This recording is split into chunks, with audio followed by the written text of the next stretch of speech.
하나님께서 오늘 오후에 주실 말씀 사도행전 7장입니다. 아침에는 8장을 읽었고요.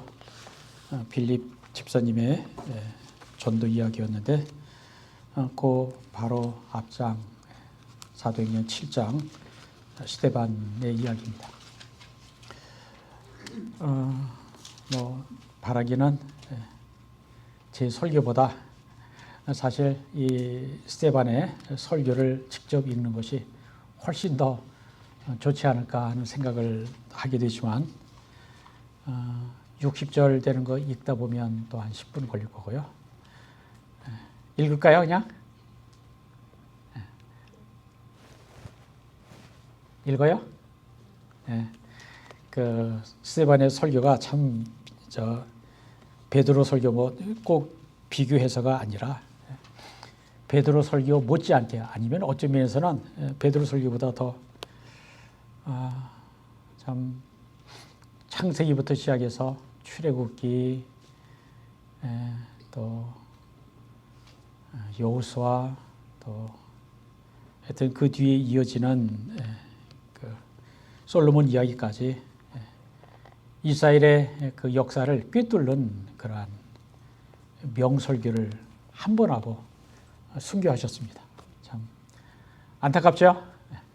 오늘날에도 또 당시에도 스데반이 좀 오래 살아서 또 하나님 말씀 잘 전하고 집사로서 또 봉사일도 하고 했으면 얼마나 좋았겠습니까? 근데 하나님은 짧게 쓰시더라고요. 또 굵게 쓰시더라고요.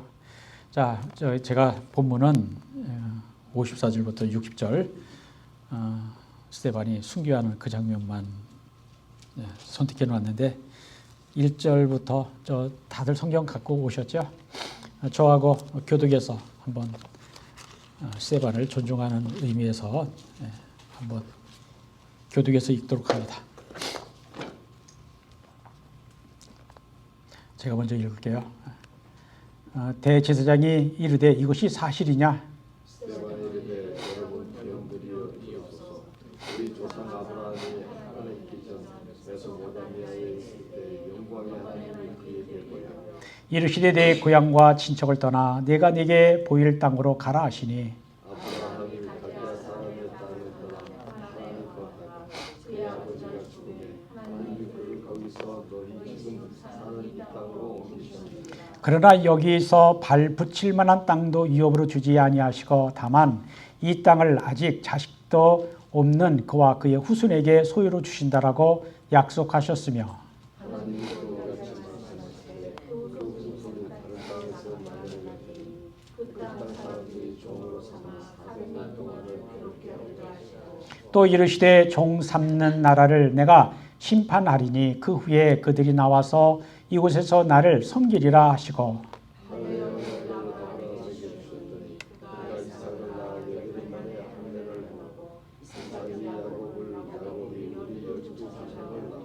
여러 조상이 요셉을 시기하여 애굽에 팔았더니 하나님이 그와 함께 계셔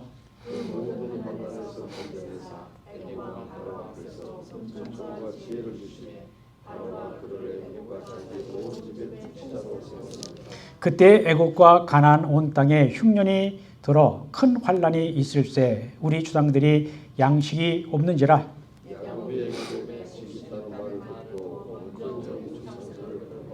또 제차 보내매 요셉이 자기 형제들에게 알려지게 되고 또 요셉의 친족이 바로에게 드러나게 되니라.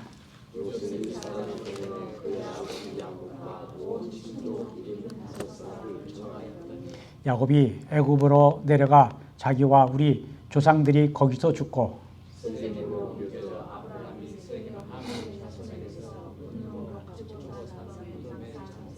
하나님이 아브라함에게 약속하신 때가 가까우매 이스라엘 백성이 애굽에서 번성하여 많아졌더니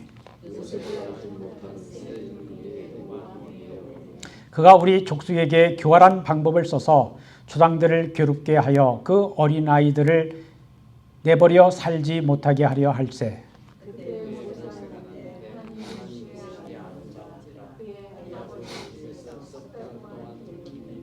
버려진 후에 바로의 딸이 그를 데려다가 자기 아들로 기르매 모세가 애굽 나이가 40이 되매 그 형제 이스라엘 자손을 돌볼 생각이 나더니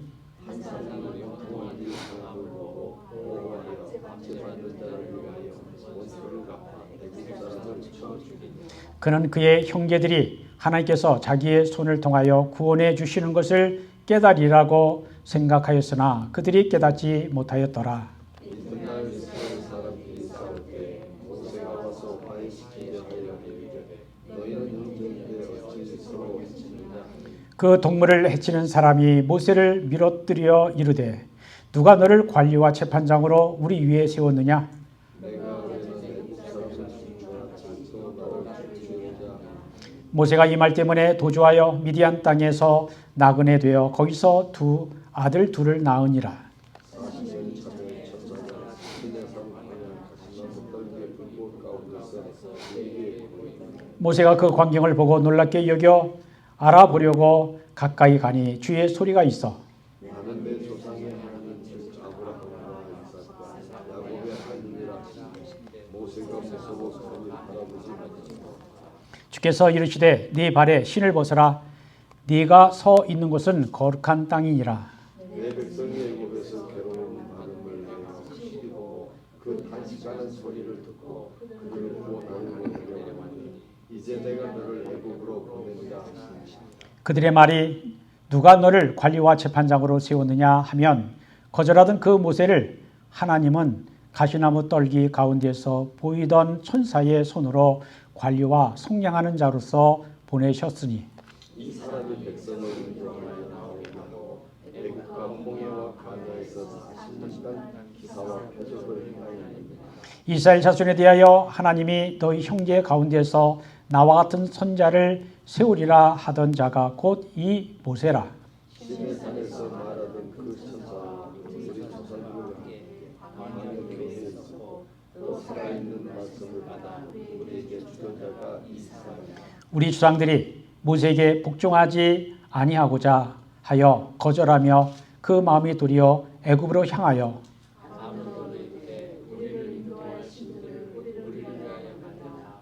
내 땅에서 우리를 인도하던 이 모세는 어떻게 되는지 알지 못하노라. 그때 그들이 송아지를 만들어 그 우상 앞에 제사하며 자기 손으로 만든 것을 기뻐하더니 하나님이 외면하사 그들을 그 하늘의 군대에서 있는 일에 버려두셨으니 이는 선지자 책에 기록된 바 이스라엘 집이여 너희는 광야에서 40년간 희생과 제물을 내게 드린 일이 있었느냐. 몰록의 장막과 신 레판의 별을 받들었으며 이것은 너희가 절하고자 하여 만든 형상이로다. 내가 너희를 바빌론 밖으로 옮기리라 함과 같으니라.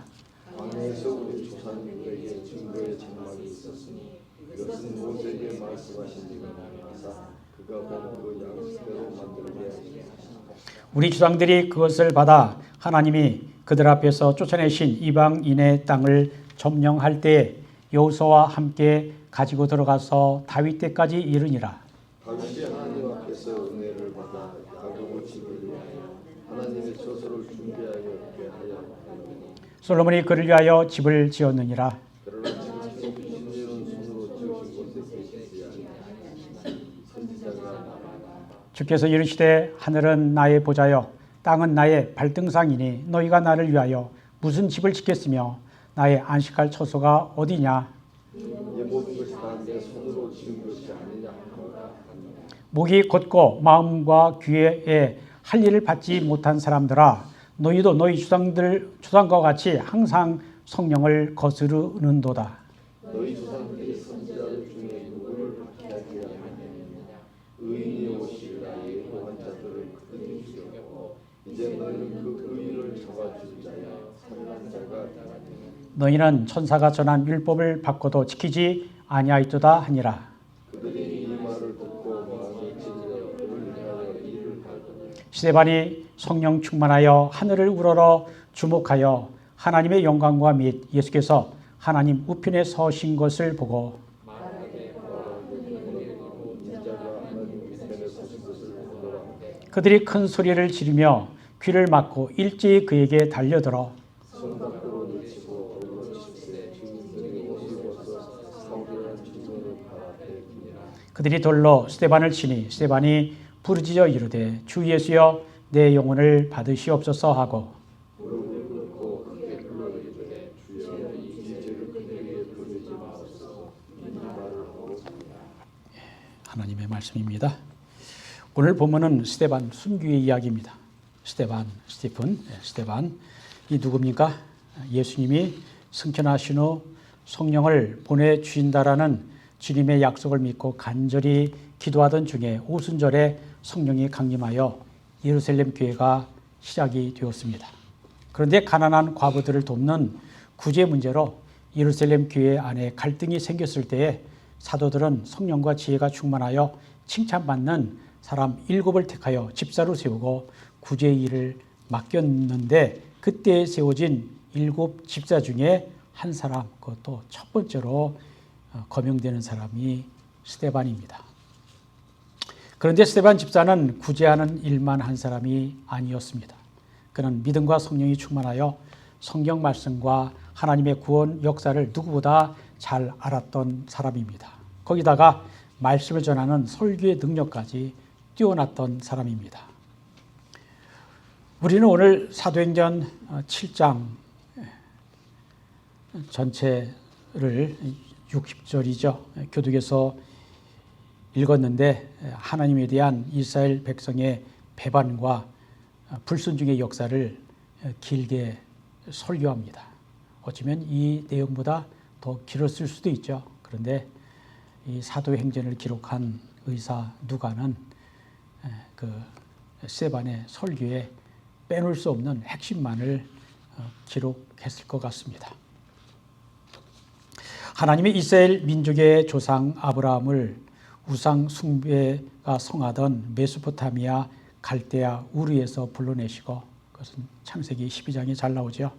고향과 친척을 떠나 하나님이 하시는 땅으로 가라고 하실 때 아브라함이 하나님 명령에 순종하여 가나안 땅으로 들어갔는데, 당시에 아브라함은 아직 자식이 없었으나 아브라함과 아브라함 후손에게 그 땅을, 그 가나안 땅을 기업으로 소유로 주신다라고 약속하셨고, 또한 그 후손이 다른 땅, 곧 애굽이죠, 이집트에 내려가 나그네가 되어 그 땅 사람들의 종으로 400년간 지내다가 거기서 나와 하나님이 약속하신 그 가나안 땅, 젖과 꿀이 흐르는 땅에서 하나님을 섬기게 될 것이라는 하나님의 약속부터 시작하여 야곱과 이삭과 야곱과 요셉의 이야기, 출애굽과 모세의 이야기 하면서 37절에 말씀합니다. 하나님이 너희 가운데, 너희 형제 가운데 모세와 같은 선자를 세우리라 하시던 하나님의 약속, 신명기 18장 15절, 18장 18절에 약속하신 그 약속을 믿지 않고 결국 모세와 같은 선지자 예수를 죽였다라고 그렇게 설교를 합니다. 그랬더니 이 같은 스데반의 설교를 듣고 있던 유대인들이 본문 54절에 그들이 이 말을 듣고 마음에 찔려 그를 향하여 이를 갈거늘 이라고 했습니다. 하나님의 말씀은 살아있고 능력이 있습니다. 히브리서 4장 12절에 하나님의 말씀은 살아있고 운동력, 활력이 있어 좌우에 날선 어떤 검보다도 예리하여 혼과 영과 및 관절과 골수를 찔러 쪼개기까지 하며 또 사람의 마음의 생각과 뜻을 판단하신다라고 하는 말씀대로 하나님의 말씀을 들을 때 찔림을 받습니다.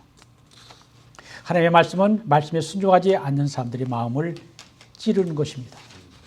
그런데 하나님의 말씀을 듣고 마음에 찔림을 받은 사람들은 두 가지 방식으로 반응을 합니다. 하나는 마음에 찔림을 받을 때에 회개하고 하나님께로 돌아오는 사람이 있습니다.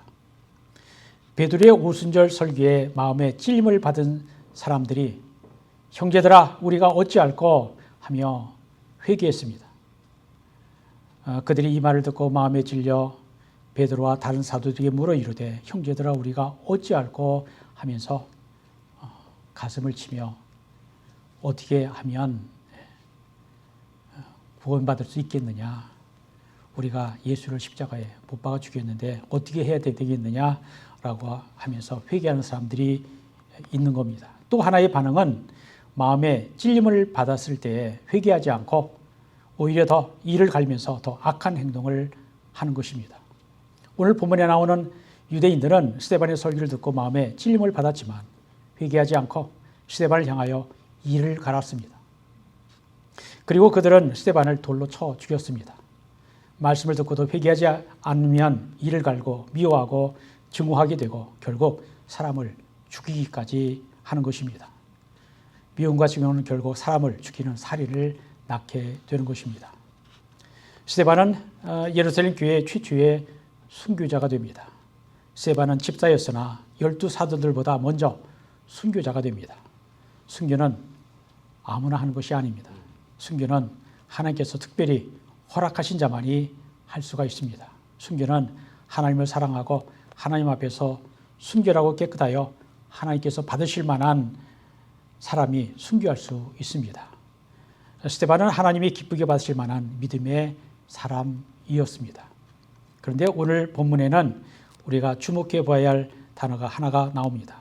바로 스데반이 성령 충만하여 full of the Holy Spirit이라고 하는 단어입니다. 스데반은 성령이 충만한 사람이었습니다.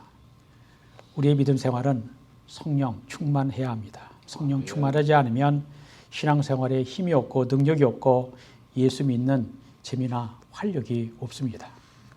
스데반이 사람들의 마음을 찌르는 훌륭한 설교를 할 수 있었던 것도 성령 충만함 때문이었습니다.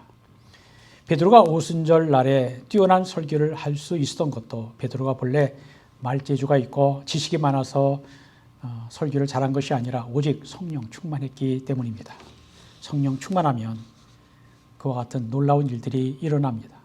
오늘 본문의 스데반이 성령 충만했을 때 그에게 세 가지 놀라운 능력이 나타나는 것을 보게 됩니다. 첫 번째, 성령 충만하면 영의 눈이 열리고 하나님의 영광을 볼 수 있습니다. 본문 55절입니다. 스데반이 성령 충만하여 하늘을 우러러 주목하여 하나님의 영광과 및 예수께서 하나님 우편에 서신 것을 보았다. 이렇게 기록합니다. 성령에 감동되고 성령 충만한 사람은 영적 눈이 열리게 되고 하나님의 영광을 보게 되는 것입니다. 오늘 본문에는 하나님의 깊은 섭리가 담겨져 있습니다. 그것은 스데반이 순교할 때 사울이 그 모든 장면을 가까이에서 직접 지켜본 것입니다. 아마 스데반의 순교 현장에는 스데반과 함께 복음을 증거하는 용기 있는 사람도 있었을 것이고 자기 목숨을 건지기 위해 비겁하게 그 자리를 슬쩍 피하는 사람들도 있었을 것입니다. 그러나 스데반의 순교 현장은 사단 마귀의 권세를 꺾는 복음의 현장이었습니다. 스데반은 죽음 앞에서도 당당하게 그리스도의 복음을 전하는 참 그리스도인의 사랑과 능력을 보여주는 기회로 하나님은 만드셨습니다. 이 세상에서 목숨과 바꿀 수 있는 것이 무엇이 있습니까? 아무것도 없습니다. 이 세상에서 자기 목숨이 가장 귀하고 소중한 것입니다.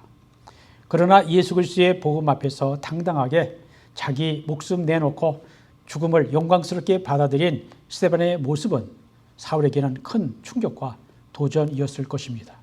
어떻게 저런 확신과 용기가 있을까?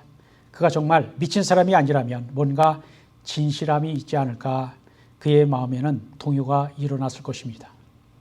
그러나 사울은 하나님에 대한 열심이 누구보다 지나치게 있었던 사람이었기 때문에 그는 그리스도인을 죽이고 감옥에 잡아두는 일에 더욱 열심을 내었습니다.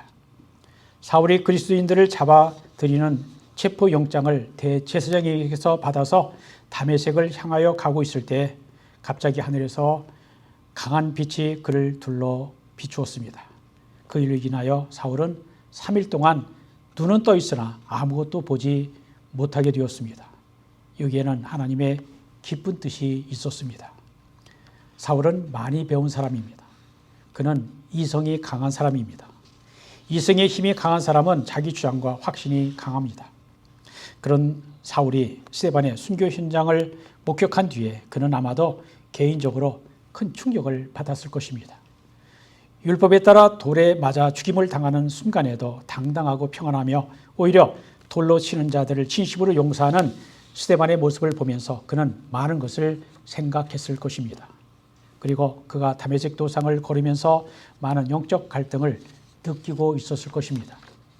스데반이란 사람의 안에 무엇이 있기에 그처럼 당당하고 평안하며 자기를 죽이는 사람을 용서할 수 있을까?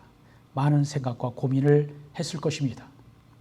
이때 하나님은 사울의 마음을 변화시키기 위해 그의 눈을 멀게 함으로 강권적으로 그의 마음을 사로잡았습니다. 지금까지 사울은 자기 판단과 생각이 옳고 자기 눈에 보이는 것이 전부인 줄 알고 그의 생각과 눈으로 판단하며 남을 판단하며 정죄하며 살았습니다. 지금까지 자기 확신이 있었는데 이제는 그의 눈으로 볼 수 있는 게 없었습니다. 그때 사울이 무슨 생각을 했을까요? 큰일 났구나. 나는 이제 남은 평생 맹인이 되었구나. 아니, 내가 지금까지 살아온 삶은 앞을 못 보는 맹인 같은 삶이었구나. 내 눈으로 뭔가를 보았으나 헛되는 것을 보며 잘못된 삶을 추구하며 살았구나. 자기의 영적 빈곤함을 보게 되었을 것입니다. 육신의 눈으로 보는 것이 전부가 아닙니다. 때로는 육신의 눈으로 보이지 않은 때가 오히려 영적인 눈이 뜨이고 영안이 열리게 되는 때입니다. 사울이 회개하고 회심한 후에 사울이 바울, 소울이 폴이라고 하는 이름으로 불리게 오는 사도가 되어 나중에 그의 여러 서신서에서 그가 한 말은 육신의 눈으로 보이는 것이 전부가 아니라는 말을 여러 번 하고 있습니다. 로마서 8장에서 육적인 것과 영적인 것, 육신의 일과 성령의 일, 육신의 생각과 영의 생각을 비교하면서 말합니다. 로마서 8장 8절로 9절입니다. 육신에 있는 자들은 하나님을 기쁘시게 할 수 없느니라. 만일 너희 속에 하나님의 영이 거하시면 너희가 육신에 있지 아니하고 영에 있나니 누구든지 그리스도의 영이 없으면 그리스도의 사람이 아니니라 하였고, 고린도전서 15장 19절에는 만일 그리스도 안에서 우리가 바라는 것이 다만 이 세상 삶뿐이면 모든 사람 가운데 우리가 더욱 불쌍한 자이리라 라고 하였습니다. 무슨 말입니까? 보이지 않는 세계가 있고 보이지 않는 것이 보이는 것보다 더 소중할 수 있다라는 것입니다. 바울은 계시를 받아 육체의 부활을 확실히 믿는 사람이 되었습니다. 고린도서 12장에는 바울은 그의 영이 육신을 떠나 셋째 하늘에 올라가 말할 수 없는 환상과 계시를 받았습니다. 소위 입신한다고 그러죠. 바울은 14년 전에 계시를 받은 사람을 제3인칭이라고 표현하고 있지만 사실은 자기 자신을 자랑하지 않으려고 바울은 자신을 객관화하여 3인칭으로 표현한 것입니다. 그가라고 말합니다. 이때 바울은 자기의 육체의 가시는 병을 말하는 거겠죠. 예수님을 다메섹 도성에서 처음 만날 때 강한 빛이 그의 눈을 시력을 좀 떨어뜨렸는지 안질이라고 하기도 하고 또 그에게는 간질이 있었다라고도 하는 학자들 주장도 있습니다. 어쨌든 안질이든 간질이든 자기 육체의 가시가 떠나게 해달라고 3번이나 간구했지만 주님은 내 은혜가 네게 족하도다. 이는 내 능력이 약한 데서 온전하여 짐이라 라고 하는 부활하신 주님의 음성을 듣게 됩니다. 우리는 육체가 건강하기 때문에 사는 것이 아니라 육신의 병이 있어도 그 연약함 때문에 더욱 주님을 의지하는 믿음의 사람이 되어 주님의 은혜로 사는 것입니다. 우리가 약할 때 주님의 능력이 나타나고 주님의 은혜가 능력이라는 것을 알게 되는 것입니다. 바울은 성령 받아 성령 충만하여 그의 영의 눈이 열리고 영성이 깊은 믿음의 사람, 능력의 사람이 됩니다. 바울은 모든 일에 이민에 감추어진 참 진리를 볼 줄 아는 사람이 됩니다. 여러분의 영의 눈은 열려 있습니까? 혹시 내 눈으로 보이는 것이 전부라고 생각하면서 살고 있지는 않습니까? 성령 받고 성령 충만하여 영의 눈, 영안이 열려야 합니다. 그래야 하나님의 영광을 볼 수가 있습니다. 둘째, 성령 충만하여 죽음도 두려워하지 않고 담대하게 됩니다. 오늘 본문에서 스데반이 성령 충만하자 자기들을 죽일지도 모르는 살기등등한 유대인들 앞에서 조금도 두려워하지 않고 담대하게 설교하는 것을 보게 됩니다. 스데반이 성령 충만하여 담대하게 말합니다. 본문 57절에 이렇게 말합니다.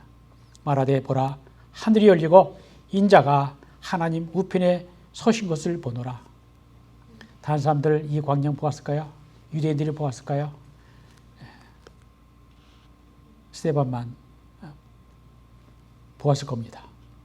대제사장들과 서기관, 바리새인들과 사두개인들이 본래 이해관계가 각각 다름에도 불구하고 예수님을 못 박아 죽일 때에는 하나가 되어 예수를 십자가에 달아 죽였는데 그 예수가 살아났고 부활 승천해서 하나님 보좌 우편에 서 계시다라고 증언하니 이 말을 듣고 있던 유대인들이 큰 소리를 지르며 그들의 귀를 막고 일제히 스데반에게 달려들어 성 밖으로 내치고 돌로 쳐 죽였습니다. 사람의 눈과 귀와 마음이 닫히면 사람이 얼마나 악하고 잔인할 수 있는가를 드러내 보여줍니다. 그러나 성령 충만한 사람은 그러한 악한 사람들 앞에서도 담대할 수 있습니다. 그런데 성령 충만할 때 담대하게 되는 것은 기독교 최초의 순교자 스데반이 처음이 아닙니다. 예수님의 12제자들이 오순절에 성령을 받았을 때 엄청난 능력과 믿음과 지혜의 사람들로 변화되는 것을 보게 됩니다. 사복음서에 나오는 예수님의 제자들과 사도행전에 나오는 제자들은 사실은 같은 사람입니다. 하지만 그들의 믿음과 용기와 지혜에 있어서는 전혀 다른 사람들로 변화됩니다. 그들이 어떻게 그렇게 달라질 수 있었을까요? 그들이 성령을 받아 성령 충만하게 되었기 때문입니다. 제자들이 아직 성령 받지 못했을 때는 예수님께서 로마 군병에 잡히시자 그들은 모두 자기 목숨을 잃는 것이 두려워서 예수님을 버리고 도망했습니다. 베드로는 계집종 앞에서 나는 예수를 모른다 3번씩이나 부인하고 저주했습니다. 그런 비겁하고 용기 없는 제자들이 성령을 받았을 때 완전히 다른 사람들로 변하게 됩니다. 세상에 지식이 있는 사람들보다 더 지혜롭고 세상에 용기 있는 사람들보다 더 용기 있고 담대한 사람으로 변화하게 됩니다. 제자들이 갑자기 어떻게 그렇게 변화할 수 있었습니까? 그들이 간절히 기도한 중에 성령마다 성령 충만하게 되었기 때문입니다. 세 번째, 성령 충만하면 나를 죽이는 원수까지도 용서하게 됩니다. 오늘 본문의 스데반은 돌로 치는 자들을 용서합니다. 오늘 본문 마지막 부분 59절로 60절입니다. 그들이 돌로 스데반을 치니 스데반이 부르짖어 이르되 주 예수여 내 영혼을 받으시옵소서 하고 무릎을 꿇고 크게 불러 이르되 주여 이 죄를 그들에게 돌리지 마옵소서 이 말을 하고 자니라. 자기를 돌로 쳐 죽이는 원수들까지 용서하는 이러한 용서는 성령 충만하지 않으면 불가능한 일입니다. 주여 나를 돌로 치는 이 죄를 그들에게 돌리지 마옵소서. 이런 용서는 우리 주님께서 십자가 위에서 하셨던 용서입니다. 누가복음 23장 34절에 예수님은 자기를 십자가에 못 박는 자들을 용서하는 기도를 하셨는데 십자가 위에서 첫 번째 기도입니다. 아버지 저들을 사하여 주옵소서 자기들이 하는 것을 알지 못함이니이다 라고 기도하셨습니다. 사람들이 마음이 약해지면 자기들이 하는 행동이 악한 것인지 선한 것인지조차 분간할 수 없습니다. 마음이 약해지면 참으로 어리석고 미련하게 됩니다. 주님은 이 모든 것을 아시고 그러한 미련하고 어리석은 자들을 용서하셨습니다. 또한 스데반도 주 예수여 내 영혼을 받으시옵소서라는 기도는 주님이 십자가상에서 7번째 하셨던 마지막 기도입니다. 누가복음 23장 46절에 내 영혼을 아버지 손에 부탁하나이다. 주님의 가상칠언 가운데 마지막 기도입니다. 우리의 영혼이 우리의 육신의 장막을 떠날 때 우리가 하는 고백도 이것이어야 합니다. 주여 내 영혼을 주님의 손에 부탁합니다. 내 영혼을 받으시옵소서. 스데반은 예수님이 십자가 위에서 기도하셨던 첫 번째 기도와 마지막 7번째 기도로 그의 생애를 마쳤습니다. 스데반은 예수님을 닮은 삶을 살다가 갔습니다. 여러분 나에게 악하게 대하는 사람을 용서하기가 쉽습니까? 어렵습니까? 악한 사람을 용서하는 것은 인간적인 힘으로는 너무나 어렵습니다. 그러나 성령 충만하면 예수님의 마음을 품게 됩니다. 성령 충만하면 예수님을 닮은 사람이 됩니다. 성령 충만하면 악한 사람도 용서할 수 있습니다. 심지어 내 생명을 빼앗고 죽이려는 원수까지도 용서할 힘과 능력이 생깁니다. 원수까지 용서하는 사람은 세상이 감당하지 못합니다. 원수까지 용서하는 사람은 세상을 이기고 사단 마귀를 이기고 승리하여 하나님께 영광을 돌리게 됩니다. 사도행전을 기록한 의사 누가는 돌에 맞아 순교하는 스데반의 모습을 보면서 잔이라 he fell asleep이라고 표현했습니다. 스데반이 돌에 맞아 죽었으므로 그의 얼굴과 몸에는 피를 많이 흘렸을 것이고 여기저기 멍이 들고 온전한 데가 하나도 없을 것입니다.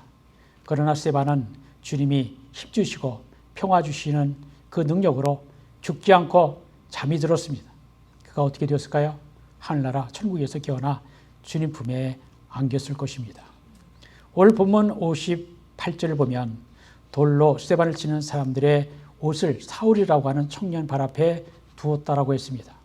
그리고 사도행전 8장 1절에는 사울은 그가 곧 스데반이 죽임 당함을 마땅히 여기더라라고 했습니다. 사도행전 9장 1절에는 사울이 주의 제자들에 대하여 여전히 유업과 살기가 등등하여 대제사장에게 가서 다메섹 여러 회당에 가져갈 공문을 청하니 곧 체포영장입니다. 이는 만일 그 도를 따르는 사람을 만나면 남녀를 막론하고 결박하여 예루살렘으로 잡아오려 함이라 라고 했습니다. 그러나 주님께서는 그러한 사울을 그냥 내버려 두지 않으셨습니다. 주님은 그러한 사울을 찾아오시고 만나 주셨습니다. 사도행전 9장 4절 5절입니다. 사울아 사울아 내가 어찌하여 나를 박해하느냐 하시거늘 대답하되 주여 누구시니까 이르시되 나는 네가 박해하는 예수라 라고 하셨습니다. 실제로 핍박을 받는 사람들은 예수님을 믿고 따른 그리스도인들인데 예수님은 바로 자기 자신이 박해를 받는다라고 말씀하셨습니다. 예수님을 믿어 예수 안에 있는 자들은 그가 당하는 고통과 어려움을 주님은 주님이 받으시는 고통으로 여기십니다. 이것이 예수 믿는 자와 주님과의 완전한 연합이고 우리의 아픔과 고통을 함께 느끼시는 예수님의 마음입니다. 하나님은 사람을 쓰실 때 아무 생각 없이 사람을 사용하지 않습니다. 오늘 본문에는 두 사람이 나오는데 스데반과 사울입니다. 하나님은 스데반처럼 처음부터 끝까지 신실하게 믿음을 지키고 순교의 자리에까지 간 신실한 사람도 기쁘게 사용하십니다. 그리고 사울처럼 하나님에 대한 잘못된 믿음과 열심히 있는 사람도 변화시키시고 하나님의 종으로 귀하게 쓸 수 있는 사람을 부르시고 사용하신다는 것을 알 수가 있습니다. 하나님은 스데반의 순교를 통해 담대하지 못했던 그리스도인들에게 새로운 힘과 용기를 주십니다. 그리고 결코 변화의 가능성이 없는 사울을 바울로 변화시킴으로써 믿지 않던 자에게까지 복음의 능력을 보여주십니다. 그렇게 함으로써 복음 전파를 극대화시킨 하나님의 섭리가 숨어 있는 것입니다. 스데반 같은 신실한 사람도 복 있는 사람이지만 사울처럼 잘못된 생각과 열심으로 예수님을 믿는 사람들을 핍박했던 사람도 선택함을 받아 나중에 크게 쓰임을 받는 사람도 복 있는 사람입니다. 우리는 대부분 스데반처럼 처음부터 신실하기보다는 처음에는 어리석고 미련하고 고집이 세웠지만 주님이 부르시고 만나 주셔서 말씀을 듣게 하시고 깨닫게 하시고 믿게 하셔서 고침받고 변화되어서 사용을 받게 되는 경우가 대부분입니다. 우리가 전에 예수님을 믿기를 거절하고 예수 믿는 자들을 업신여기고 핍박했기 때문에 그것이 죄송스러워서 이전보다 더 주님을 사랑하고 의지하며 더 힘써서 믿음을 실천하며 살아야 합니다. 그것이 주님의 사랑과 긍휼로 구원의 은혜를 받은 자의 감사의 삶의 모습이라고 믿습니다. 우리는 두 사람 스데반과 바울을 통해 하나님의 기쁜 뜻과 사랑을 느낄 수 있습니다. 스데반은 용서와 사랑의 순교를 함으로써 복음의 능력이 얼마나 큰가를 보여주었다면 바울은 신약에서 가장 뛰어난 복음의 능력과 권능의 사역을 감당한 사도가 되게 하시고 복음 전파를 하게 함으로써 주님께서 적절하게 사용하실 사람들을 준비하시는 기쁜 섭리와 은혜와 지혜를 느낄 수가 있습니다. 오늘 우리는 성령 충만한 사람은 세 가지 능력이 나타남을 살펴보았습니다. 첫째, 성령 충만하면 영에는 영안이 열려서 하나님의 영광을 볼 수 있게 됩니다. 둘째는 성령 충만하면 죽음도 두려워하지 않고 담대할 수 있습니다. 셋째는 성령 충만하면 악한 원수까지도 진심으로 용서할 수 있게 됩니다. 이것은 성령 충만이 없이는 사람의 힘으로는 도저히 불가능한 일입니다. 그러나 성령 충만하면 사람에게 불가능한 것이 성령의 힘과 능력으로 가능하게 됩니다. 성령 충만은 기도에 힘쓰고 말씀에 사로잡힐 때 얻게 되는 것입니다.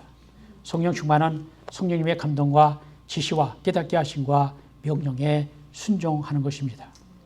저는 오늘 성경 말씀 스테반 집사님의 순교를 묵상하면서 미국인 청년 선교사 짐 엘리엇을 생각하게 되었습니다. 짐 엘리엇은 1927년에 태어나서 1956년 1월 8일 28살의 젊은 나이로 남미 아마존 정글에서 순교한 사람입니다.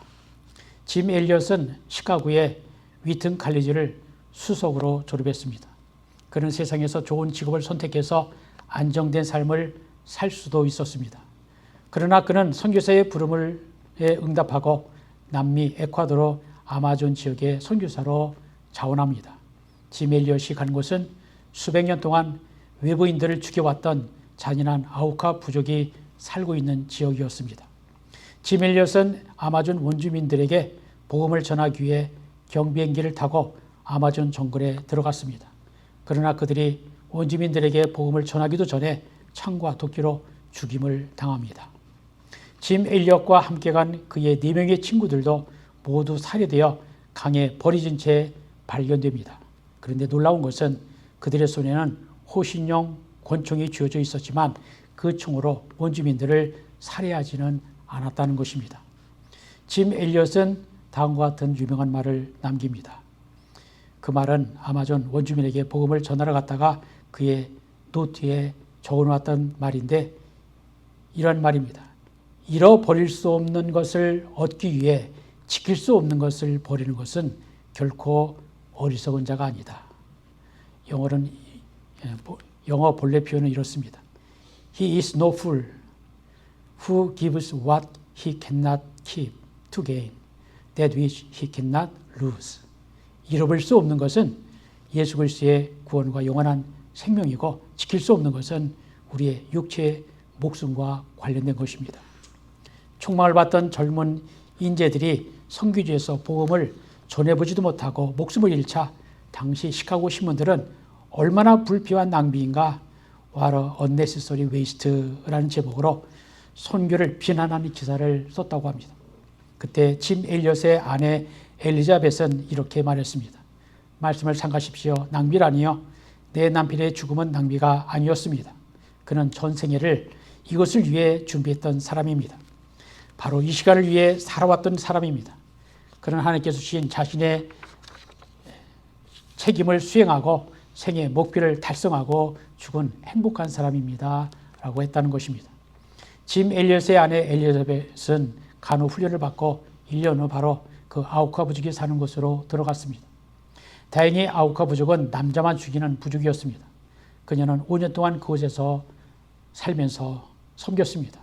5년 후에 부족을 떠나는 엘리자벳에게 아우카 부족의 추장이 물었습니다. 도대체 당신은 누구입니까?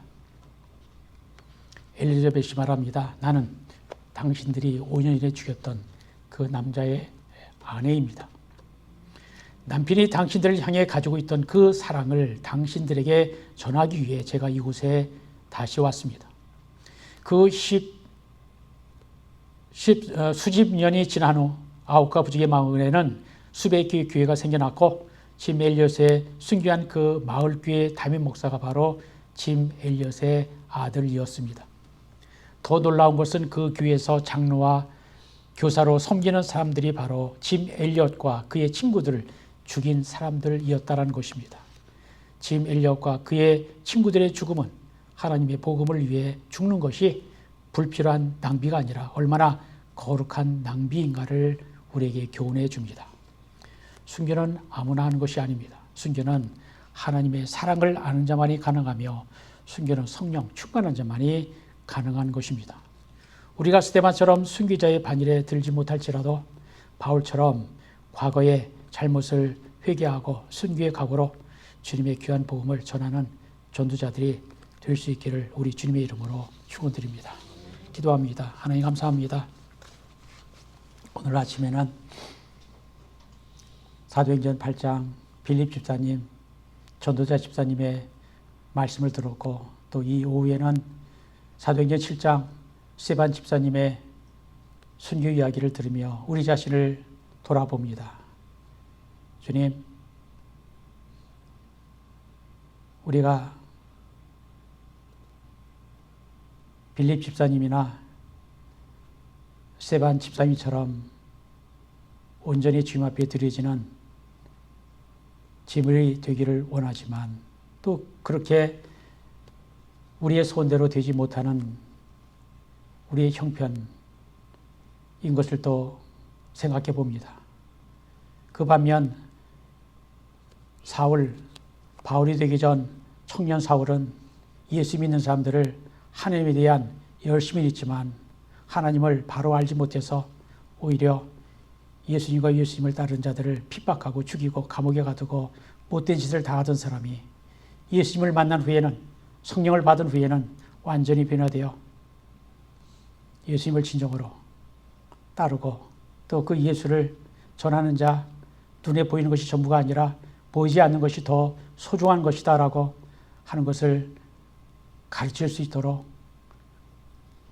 바울을 만나주신 하나님, 우리들도 만나주셔서 우리들도 영의 눈이 열리고 성령 충만해서 하나님의 복음을 힘써 땅끝까지 전하는 우리가 되도록 도와주옵소서. 우리 힘으로 할 수 없는 것 하나님은 아시고 성령님은 하게 하실 줄 믿사오니 그러한 하나님의 사람 될 수 있도록 성령 충만 허락하셔서 주님의 기뻐하실 뜻을 이루게 하시옵소서. 이 사역을 주님 축복해 주시고 또 우리에게 말씀해 주시고 변화시켜 주셔서 주님의 그 큰 뜻을 이루는 일에 참여하는 우리가 되도록 축복해 주옵소서. 예수 그리스도 이름으로 기도합니다.